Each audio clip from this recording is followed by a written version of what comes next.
Bobby, Gunnar, and Elly. The shortstop position is absolutely star-studded heading into 2025. But who should you be targeting as the number one shortstop? Today, we're going to break down the shortstop position, how it's looking going into 2025 with our way too early shortstop preview.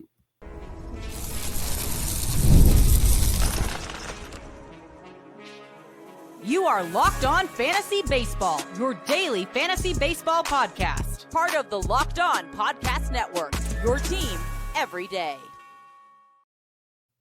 Hello, fantasy baseball fanatics, and welcome to the Locked On Fantasy Baseball podcast, brought to you by the Locked On Podcast Network, your team every day. As always, we're your number one source of fantasy baseball knowledge, and thank you for making us your first listen each and every day. I'm your host, Dominic Martino, riding solo today, as you can see if you're watching on YouTube. And if you are watching on YouTube and you haven't already, hit that little bell below. It will subscribe you to the channel and give you a notification every time we drop a new episode. Also, if you're listening on a platform like Apple or Spotify that allows 5-star ratings and reviews, we would truly appreciate it if you could do that for us. And lastly, most importantly, give us a chance on the Subtext platform. Through Subtext, it's an in-depth personalized experience through text messaging alerts right to your phone, offering so much more than we can in this 30-minute episode. And if you are interested in joining us on Subtext, the link is in the bio wherever you're listening, watching, and it's also available on any of our social media platforms. And guess what? You can start the season with a big return on FanDuel. New customers can place a $5 bet and you'll get started with $150 in bonus bets if your first $5 bet wins. Visit FanDuel.com to get started today. And all right, guys, I teased it at the top. And if you're watching on YouTube, you can already see on the side, we're going to be talking about some shortstop today. As I teased, shortstop is a very star-studded position. We have a lot of talent at the top, especially if you're playing on a platform like Yahoo, where a guy like Mookie Betts is actually going to retain shortstop eligibility too, on top of that second base and outfield eligibility, which is just fantastic. But like I said, very star-studded. I want to go over, the way I want to start this episode is, I want to go over ADP going into, the 2024 season and see how things were looking, and then look at how things finished up, and we'll start there. Then I'm going to get into my rankings, which if you're with us on Subtext, we're going to let those out so you can follow along. We're going to talk about probably my top 10, maybe get a little bit deeper than that. We'll see how things go with timing, but really going to deep dive the shortstop position and kind of get a look at the scope of things for 2025. So going into last season, this is how things were drafted. We went Bobby Witt first at short, Mookie Betts second, Trey Turner third, Francisco Lindor fourth, Corey Seager fifth, Elly De La Cruz sixth, Gunnar Henderson seventh, Bo Bichette eighth, CJ Abrams ninth, and Neil Cruz went 10th. I think that was pretty straightforward. I definitely had a few disagreements in my rankings going into last season, but I do like the core there, a lot of big names. And you know what? If you went early on shortstop, you were pretty much rewarded. Now, let's look at how things finished. What Matt and I here are, usually to 99% of the time, unless we say otherwise, we're talking about 5x5 head-to-head categories leagues. That's what Matt and I specialize in. We do talk about other, obviously, types of leagues like points leagues and, all that other fun stuff, but that's where we talk about. So that's what I'm going to go off of, and we're going to talk about how things finished up at the position this past season. You had Bobby Witt was first, Gunnar Henderson was second, Elly De La Cruz was third, Francisco Lindor was fourth, Willy Adames was sixth, Jackson Merrill was seventh, Trey Turner was eighth, Mookie Betts was ninth, Ezekiel Tovar was 10th, and I'll mention, I was teasing it already, Zach Neto was 11th. I do love me some Zach Neto. We will get into Zach Neto a little bit more later.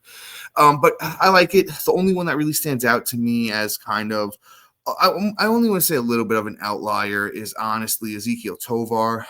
Solid numbers, but really didn't blow you away in too many categories. And I think the 26 home runs was a little bit inflated. I do like everybody else here. Not so much need, honestly, in my opinion, to break down the guys like the Bobby Witts, the Gunnar Hendersons, the Elly De La Cruzes. I think everybody's top five is going to be, pretty similar, honestly. You have Bobby Witt. I think Bobby Witt is just, one of the best guys in the game. Really had a breakout season going into, 2024. He had 125 runs, 32 homers, 109 RBIs, 31 steals, and he hit 332. he was just good in every category. You really can't ask more from Bobby Witt. You would have liked a few more steals. He had that big 50+ steal season in 2023. So I think you expect a little bit more in that category, but you'll take the trade-off, especially with a huge batting average uptick from Bobby Witt. Honestly, really wasn't sure he had that in his bag still. He had the prospect pedigree, and we all knew, he was capable of hitting 300, but 330 is just, amazing. Honestly, love that for, Bobby Witt. He's in play for going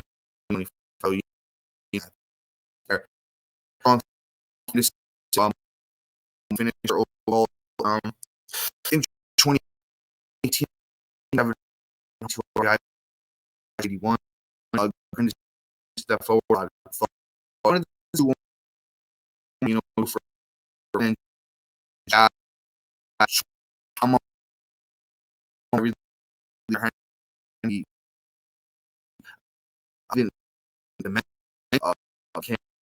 I mean, back to how they used to be. So that wall comes in a little bit. You could even see more power from Gunnar. 40+ homers with 25 steals and 100 hundredths in the cards, hitting over 280. Of course, you love it. Elly De La Cruz with the monster 67 steals. Did show the downside with the batting average, though. The 259 batting average is, not killing you, but we, a lot of people thought that Elly was going to come out of the gate and just hit, like 280-ish. Didn't happen. There is a world where it happens, where Elly does get that batting average up and delivers on every category and just becomes very Ronald Acuna-esque, where Elly could hit 35 homers with 70+ steals and 100 runs, 100 RBIs, and a strong batting average. But I also see the world where Elly takes a step back too. It's really going to be an interesting season for Elly De La Cruz. I don't see a world where he's not a first-round pick. So, we're going to have to pay that price for Elly in 2025. I'm a true believer in that. The underlying stuff when it comes to Elly is, interesting to take a look at here. And I do want to take a little deep, time and deep dive Elly here, because the batting average is still the one thing that stands out as, it could even get worse. If Elly hits 240 and does similar things, he does hit the ball hard. So that's why, I do think there is room for growth in the power department, especially he's 6'5", 200 pounds, Elly De La Cruz is. So, he's a mystery bag. And if it pays off and you take him I think he's probably gonna be a mid to late first round pick. And there's a world where he's the best player in fantasy baseball and regular baseball. And there's a world where he performs as like a third round pick. And I think you're just going to have to bite the bullet with him this year and just see where things go. And then if you take Elly with your first pick, you're going to have to be a little bit safer as you go down the line there, with your next, I would say like 2 to 3 picks. You want to get yourself a couple of safe guys.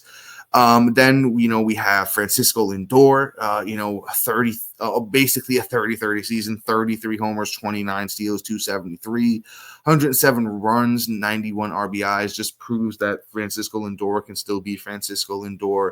And then also, he didn't finish as high, but I think this is going to be, like I said, the top 5 going into next season. And, it was only really due to injury was Mookie Betts with 75 runs, 19 homers, 75 RBIs, 16 steals, 289. That was over 450 at-bats. You pace that out. Mookie's basically, right on the precipice of 30-30 with 100 and a 290 batting average. I really like that top, and I don't think you can argue that. But I really want to get into my rankings. My rankings, like I said, we're going to get them out there for you guys on Subtext so you can follow along, as we do this episode. So you want to make sure you lock on for that. And, like I said, stay tuned.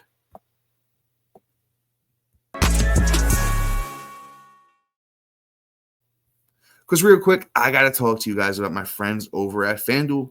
Get ready to tackle the NFL action with FanDuel, America's #1 sportsbook, because right now, new customers can bet $5 and get $150 in bonus bets if you win. The FanDuel Sportsbook app gives you everything you need to place live bets on the NFL all in one place. So when you get a hunch in the middle of the game, you can check out the latest stats, view live play-by-play, and so much more on the same page where you place your bets. Just visit FanDuel.com to join today. You'll get started with $150 in bonus bets if you win your first $5 bet. Once again, that's FanDuel.com. Never waste a hunch and make every moment more with FanDuel, an official sportsbook partner of the NFL.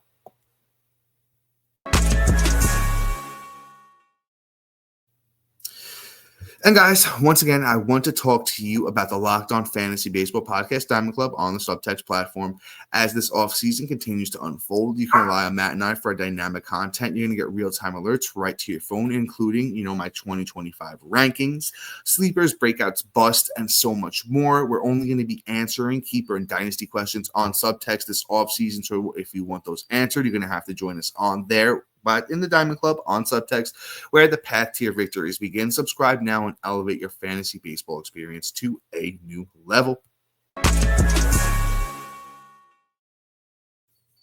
All right, guys, let's hop back in. Honestly, we're going to be uninterrupted as we walk our way through the rest of this. And, let's do some rankings time. I really want to go through my rankings here with you guys. And, we'll talk about some specific players that, I find interesting, it's just going to be a fun time over here. So, as I mentioned, top 5, I think is going to really, really be standard. I really don't think you're going to see a lot of variation on this top 5, unless, you play in a league where Mookie Betts doesn't keep that shortstop eligibility.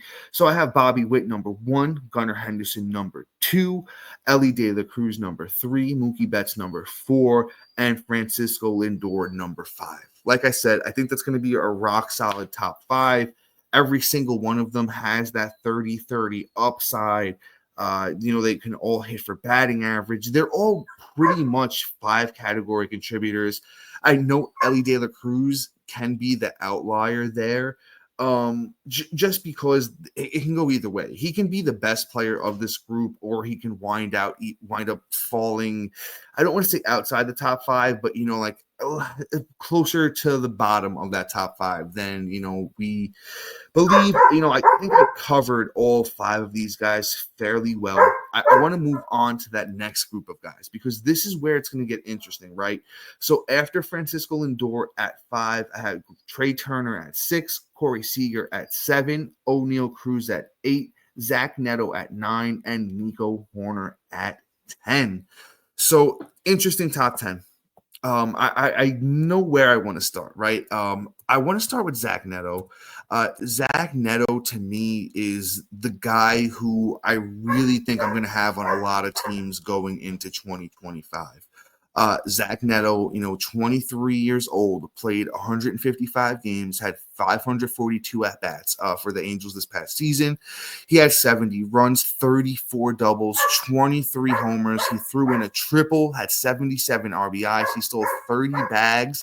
He had 39 walks to 140 strikeouts, and he hit 249.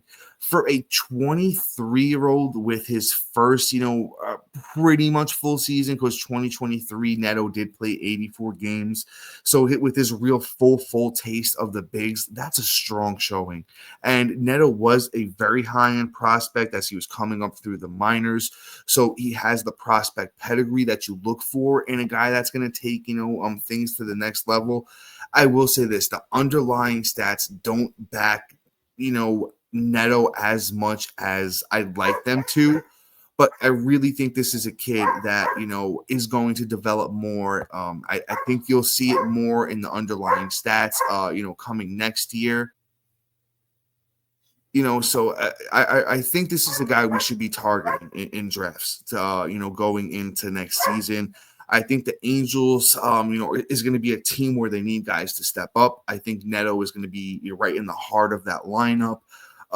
So the thing is, I don't know if the power can really take a step forward, but I think we can expect him to at least be around 20 homers. The 30 steals is legitimate. Neto is, top, 70th percentile of sprint speed. He's very fast. The batting average is something that I think can take a step forward. we'll really see. Like I said, the underlying stuff doesn't really like Neto as much as I, do. But he had some really strong seasons in the minors when, we're talking about batting average. So it is a skill he possesses. I think if he can get that plate discipline a little bit better, we could see big things from, Zach Neto. He hit 299 in 37 games in 2022 in the minors. In 2023 in the minors, 11 games, hit 400. So I think this is a kid that has the potential to take a next step forward. Like I said, you might look at some of these underlying stats and go, but I think that's where we might get the deal on Neto. I do have him ranked fairly high.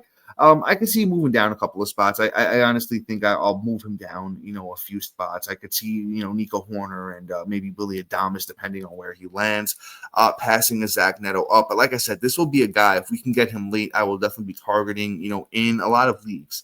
The next person I definitely want to talk about is Oneil Cruz. I have Oneil Cruz ranked right behind Trey Turner and Corey Seager at number 8. Oneil Cruz, dealt with injury, a bit this past season. He's dealt with a lot of injury in his career as a young player. So I'm just hoping that with the, a season where he played, how many games? He got 146 games under his belt this past season. I hope that can help him build on it, right? So, coming off, the injury played career, finally plays 140 plus games. Now he's got that under his belt going into 2025. I think this could be like the sleeper pick, right? What's the word I'm looking for there? Jesus, it's escaping me at the moment. Post hype sleeper. There you go. So now everyone was hyped on Oneil Cruz, including Matt and I, going into 2024. I think 2025 you won't have to pay such a heavy price for an Oneil Cruz.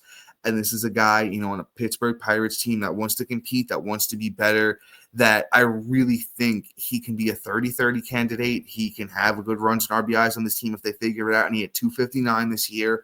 A step in the right direction for an Oneil Cruz. And honestly, the underlying batting average stuff likes him. They say he can hit over 260. So I'm believing in that. I think he's, a big guy that's going to crush baseballs. He's 6'7", 215. I think with another regular offseason under Oneil Cruz's belt, the breakout is going to be right in front of us. And I'm buying back in. I know I bought in last year. I'm buying back in again this year. The underlying stuff as far as batting average, power, and speed looks great for Oneil Cruz. Like I said, he's still only going to be 26 this upcoming season, so right in the prime of his career. And like I said, 30-30 with the 270 batting average with 100 runs and 85, 90 RBIs is not out of the question for Oneil Cruz. And that puts him right in the category with the top 5 guys. So Oneil Cruz is another dude that I honestly think I'm going to have a lot of shares on. As we look at the rest of this, the shortstop position, we can talk about Trey Turner. Trey Turner is an interesting guy that, he's getting older. Trey Turner isn't that spring chicken anymore that, was stealing 50 plus bags and hitting 300 and just being one of the top players in all of fantasy. 295 batting average across 121 games last season, 505 at-bats, 88 runs, 21 homers, 62 RBIs, 19 steals. He got caught stealing 4 times, 27 walks to 98 strikeouts. Like I said, Trey Turner just he's not the old Trey Turner anymore. If he's stealing 25, 30 bases and 20 home runs are nice, the good amount of runs are nice. Trey Turner's still a guy that could hit 300. I'm just not expecting anything extra. I'm not expecting anything on the end of that. I'm not expecting the 40 steals anymore. Even though he is still at the 96th percentile of sprint speed, I just think he wants to stay healthy. I'm not expecting a huge home run total. Where he hits in the lineup, and that Phillies lineup, the RBIs really aren't ever going to be great for him. So you're talking about, like I said, maybe 100 RBIs in a strong season where he plays 140 plus games, 20 home runs, 70 RBIs, 20 steals, and 290, 300 batting average. That's what we're looking for from Trey Turner. We're not looking for anything on the end of that. And that is who he is. That's a strong third round pick, maybe end of the second round pick if you're really looking to go in a secure, route with your shortstop position. I do like Trey Turner. I don't want to, poo-poo him per se. So, let's keep rocking and rolling here, guys. We don't have another ad break today, so it's just you and I sitting here, breaking down these rankings. We're kind of going to go through it together. So let's look the rest of the way through here, what I have, done. So we'll run it back from the top. Bobby Witt, so my 2025 shortstop rankings, I have Bobby Witt number 1, Gunnar Henderson number 2, Mookie Betts 3, Elly De La Cruz 4, Francisco Lindor 5, Trey Turner 6, Corey Seager 7, O'Neal Cruz 8, Zach Neto 9, Nico Horner 10, Willy Adames 11, CJ Abrams 12, Matt McLain at 13, Hassan Kim at 14, Xander Bogaerts at 15, and Jackson Holiday at 16. So once again, this is my way too early rankings. I honestly have to run through all of these names again. I may have overlooked somebody. Just want to make sure all of these guys. Yeah, Xander Bogaerts still has the eligibility. I'm pretty sure I did my homework on most of this, but I want to just fact check myself here as we're looking through things.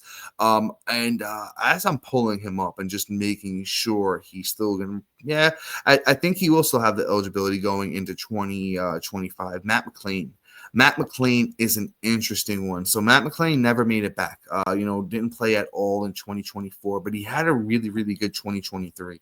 Matt McLain played in 89 games in 2023 at 365 at bats, 65 runs, 23 doubles, 4 triples. Yeah, 4 triples. He had a 290 batting average, 16 home runs, 50 RBIs, and 14 steals. So in that limited time, he really did produce. So, I think in 2025, he's going to be a staple in that Reds lineup. I don't think we're going to have to pay a huge amount for McLain. Right now, he's out in Glendale, Arizona, playing in the Arizona Fall League. He's played 13 games out there, 50 at-bats, 12 runs, 2 doubles, 4 homers, 12 RBIs. He's stolen a bag, has 9 walks to 21 strikeouts out there. I like that. And a 240 batting average so far. I just like that he's out there healthy, getting those reps in, swinging for the fences with those 4 home runs in 13 games. You'd like to see that kind of power from McLain. Just another guy that I don't think we're going to have to pay an exuberant price for, and he might be a guy that returns well on investment. So I really think we should be looking his way in drafts in 2025. Just as we kind of deep dive, we got a little bit of time here. Deep dive on McLain's stats from 2023, the underlying stuff. He's super fast. He knows how to find that sweet spot pretty well. The batting average is the thing. I don't think we should be going in expecting, a huge batting average. Hey, but if McLain can go out there and hit 250, 260 on that Reds team, that's going to score, a lot of runs, be exciting to watch, have that speed. I think McLain's could be a guy that hits, maybe almost 20 home runs. Honestly, if McLain wants to go for it, he could steal the 30 bag. So if it's going to be like a 18 home run, 30 steal, depending on where he hits in that lineup, maybe 85 runs, 90 RBIs, and a 50, 260 batting average. He's going to be a guy that's going to be useful in fantasy baseball. So Matt McLain, Cincinnati Reds. I think he's somebody we could be looking his way. And as we move on here, I do have a name. Just once again, just want to make sure that his eligibility is correct here. Once again, the young Jackson Holiday. I want to just see real quick if he's going to retain that. Only 3 games at short, so I don't even think on Yahoo we're going to be able to have Jackson Holiday at short. So he's going to be a guy that I have to make sure I take off of these rankings here. So let's move on. Let's talk about Willy Adames, Mr. Free Agent himself. Where will he land? Nobody really knows. Had a very, very strong showing in a contract year, but I want you guys to remember that it was a contract year for Mr. Willy Adames. When he played 161 games this past season, 610 at-bats, 93 runs, 33 doubles, 32 homers, 112 RBIs, 21 steals, and he had 251. The power's real. Willy Adames has always had the power in his pocket, with the Brewers team being pretty strong this year. The 112 RBIs was nice with the good counting stats. 93 runs was good. 21 steals, though. A very, very blew his career high away by far. And we always like to talk about how steals is, really a willing thing. If you have a little bit of speed and you can go out there and you could steal, Willy Adames is the most average, moderate speed kind of guy there is. He's not really fast nor slow. He's just average. So I don't know if the 21 steals comes back, especially if Adames goes to a team that's not their philosophy. So I'm gonna be skeptical in the steals department for Adames. And then the batting average, he's a career 248 guy over the last 2 seasons. He's hit 270, not including 2024. So we're doing 23 and 22 for Adames. Hit 217 and 238. So I'm not expecting him to hit 251 again either. His career 248 guy, so he is right around there, but I would expect him to be closer to 230, 240 than, a 250 jump.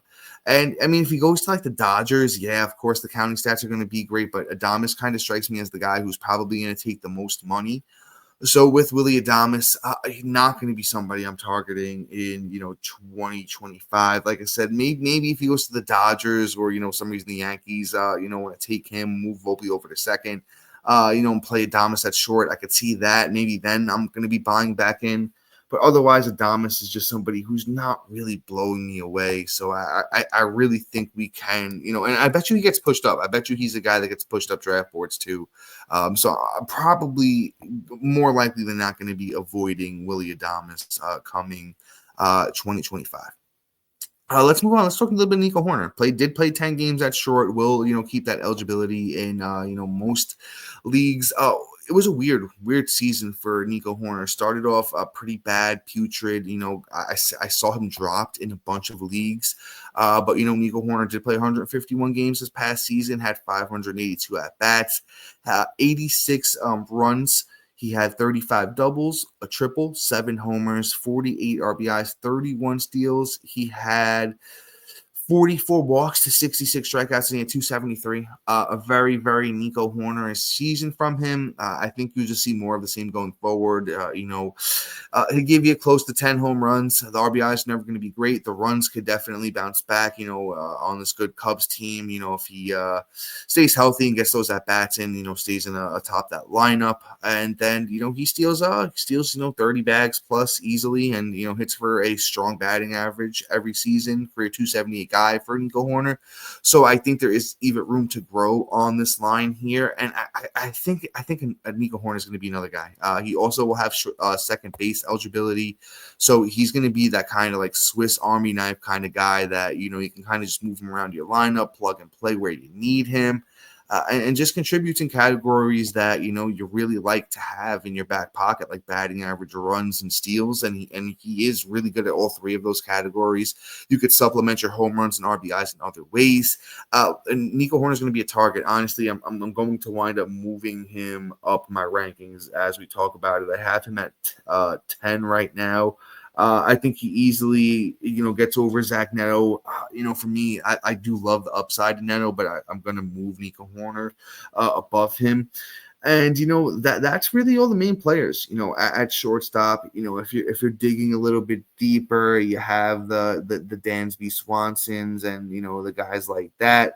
But I'll read you off my rankings again. I have Bobby Witt at 1, Gunnar at 2, Mookie at 3, Elly De La Cruz at 4, Francisco Lindor at 5, Trey Turner at 6, Corey Seager at 7, O'Neal Cruz at 8, Zach Neto at 9. Well, let's flip Neto and Hoerner. So it's going to be Hoerner at 9, Neto at 10, Willy Adames at 11, CJ Abrams at 12, Matt McClain at 13, Ha-Seong Kim at 14, and Xander Bogaerts at 15.